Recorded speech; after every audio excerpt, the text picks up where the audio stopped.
অপরাধীকে গ্রেফতার করে আইনের আওতায় আনার দাবি জানান তারা। এ সময় মহাসচিব শহীদ উদ্দিন চৌধুরী অ্যানি ও জেলা বিএনপি সদস্য সচিব মাহবুব উদ্দিন সাফি।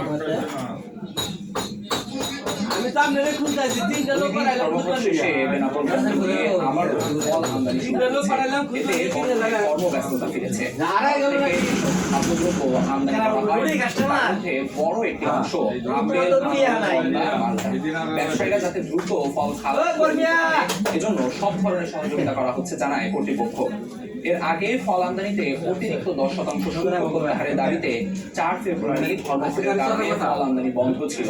এতে ব্যবসায়ীদের কোটি টাকা রাজস্ব থেকে বঞ্চিত হয়েছে।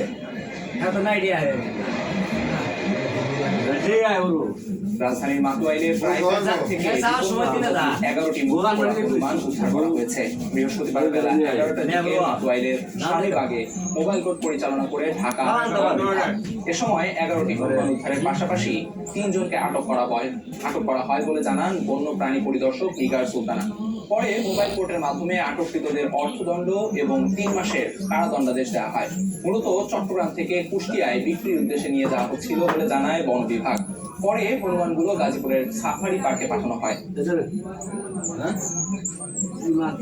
ফিলিস্তিনিদের সরিয়ে গাজা দখলের পরিকল্পনা নিয়ে সমালোচনার ঝড় উঠলেও অনড় মার্কিন প্রেসিডেন্ট ডোনাল্ড ট্রাম্প।